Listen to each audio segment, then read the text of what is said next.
Kumpulan cerita horor yang bikin kamu merinding. Inilah Kartu Merah. Berani dengar sampai akhir?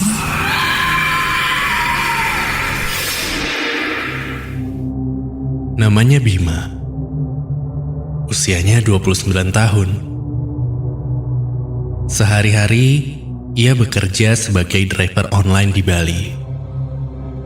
Karena sedang mengumpulkan uang untuk biaya pernikahan, Bima sering mengambil order hingga dini hari. Malam itu hujan turun cukup deras. Jam menunjukkan pukul 2:40 pagi. Bima baru saja menyelesaikan perjalanan terakhirnya di daerah Seminyak. Ia berniat pulang. Tubuhnya lelah. Matanya mulai berat. Namun, saat hendak menutup aplikasi, terdengar suara notifikasi. Titik jemput berada di daerah Kerobokan. Tepatnya sebuah gang kecil bernama Gang Melati. Gang yang belum pernah ia datangi sebelumnya.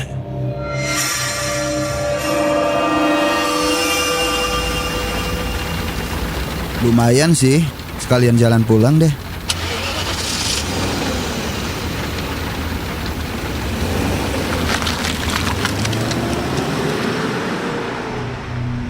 Tanpa berpikir panjang, ia menerima order tersebut.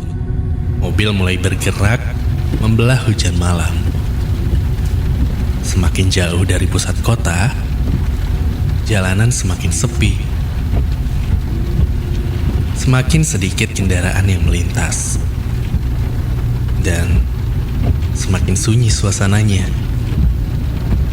Beberapa menit kemudian, Bima tiba di lokasi.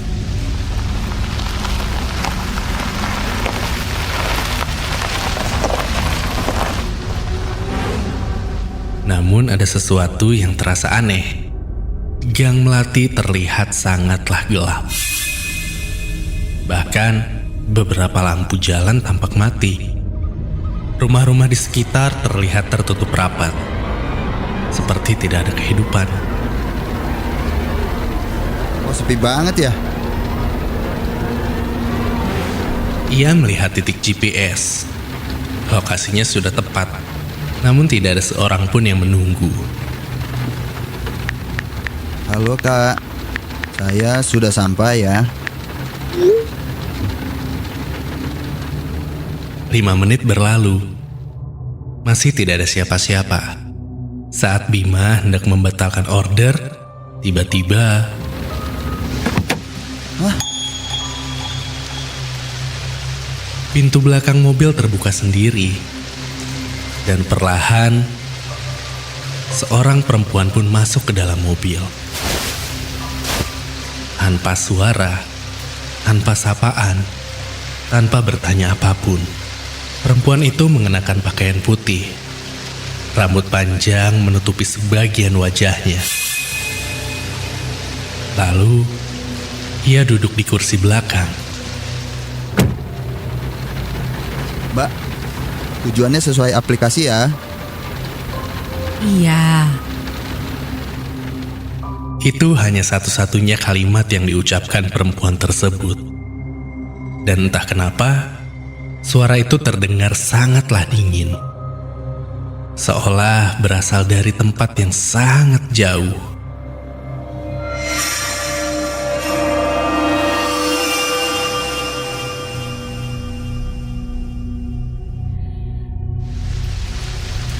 Mobil melaju meninggalkan Gang Melati. Hujan pun masih turun. Jalanan hampir kosong. Sesekali hanya terlihat lampu motor dari kejauhan. Lalu, Bima pun mencoba mengobrol. Mau pulang kerja mbak? Tidak ada jawaban. Atau habis dari rumah teman? Tetap tidak ada jawaban. Bima mulai merasa tidak nyaman. Ia melihat ke kaca spion. Perempuan itu hanya duduk diam. Menundukkan kepala, wajahnya tidak terlihat jelas. Dan beberapa menit kemudian, Bima kembali melihat ke spion. Dan saat itulah, bulu kuduknya berdiri. Karena posisi perempuan itu terasa berbeda, lebih dekat. Padahal ia tidak mendengar suara apapun. Tidak ada suara kursi bergerak. Tidak ada suara gesekan. Perasaan gue aja kali ya. Ia mencoba kembali fokus menyetir. Namun, suhu di dalam mobil mulai berubah. Semakin dingin, semakin dingin. Padahal, pada saat itu AC mobil sedang mati. Kenapa dingin banget sih? Lalu radio mobil tiba-tiba menyala sendiri.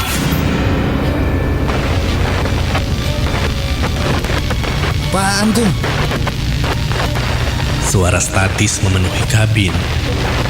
Terdengar suara sesuatu yang sangatlah pelan.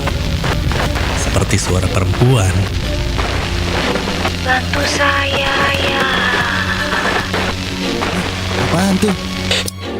Bima langsung menoleh ke belakang. Perempuan itu masih duduk, diam, tidak bergerak. Namun kali ini, ia melihat sesuatu yang membuat dadanya berdegup kencang. Pakaian perempuan itu terlihat basah, seperti habis kehujanan, atau seperti habis tercebur ke dalam air, dan di bawah kursinya ada tetesan air yang perlahan membasahi karpet mobil. Mbak, gak apa-apa. Mbak, Jangan berhenti. Suara itu kembali terdengar, pelan, dingin, dan entah kenapa terdengar seperti perintah.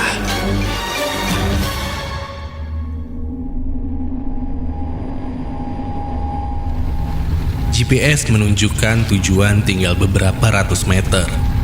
Sebuah rumah tua di pinggir jalan, rumah dengan pagar besi yang sangatlah tinggi, lampu teras yang redup, dan suasana yang sangatlah sunyi. Lalu mobil pun berhenti.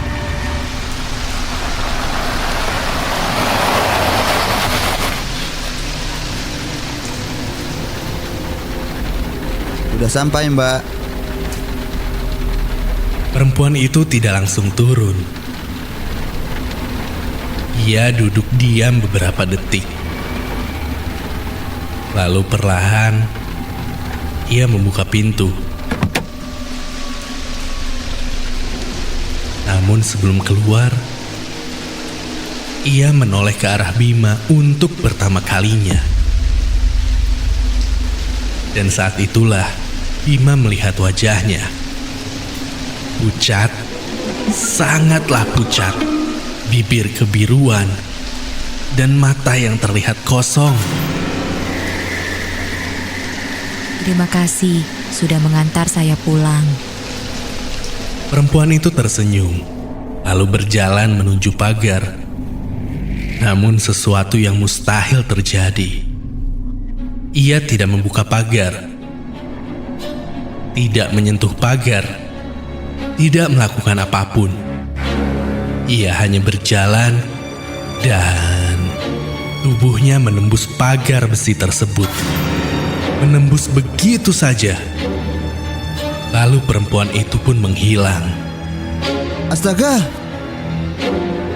Tubuh Bima langsung lemas. Ia tancap gas meninggalkan lokasi.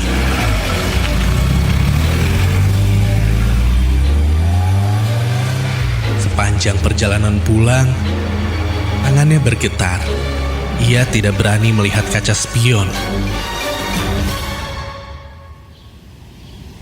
Lalu keesokan paginya, Bima menceritakan kejadian itu kepada sahabatnya, Adi. Ini alamatnya di mana, Bim? ini alamatnya di Gang Melati, di Kerobokan. Tunggu. Kayaknya gue pernah dengar. Adi kemudian mencari sebuah berita lama di internet. Berita kecelakaan yang terjadi 3 hari sebelumnya. Korban seorang perempuan berusia 24 tahun. Meninggal akibat kecelakaan saat hujan deras. Alamat rumah duka adalah rumah yang sama tempat Bima mengantar penumpang semalam. Nggak mungkin. Nih, lihat fotonya. Saat foto korban muncul, tubuh Bima membeku. Karena perempuan di foto itu adalah perempuan yang duduk di kursi belakang mobilnya. Persis, tidak ada bedanya. Bahkan, pakaian yang dikenakannya pun sama. Ya Tuhan. Dengan tangan gemetar, Bima membuka aplikasi, mencari riwayat perjalanan semalam. Namun, order tersebut tidak ada. Tidak ada nama pelanggan. Tidak ada titik jemput. Tidak ada transaksi. Tidak ada rekaman perjalanan. Seolah penumpang itu tidak pernah ada. Seolah perjalanan itu tidak pernah terjadi. Namun hingga hari ini, Bima masih mengingat satu hal. Saat ia membersihkan mobil keesokan paginya, karpet belakang yang semalam basah masih menyisakan bekas. Bekas lumpur dan jejak kaki kecil yang mengarah ke kursi belakang. Tapi, tidak ada jejak yang keluar dari mobil. Jadi, jika suatu malam kalian menerima order terakhir sebelum pulang, dan penumpang kalian terlalu diam, cobalah sesekali melihat kaca spion.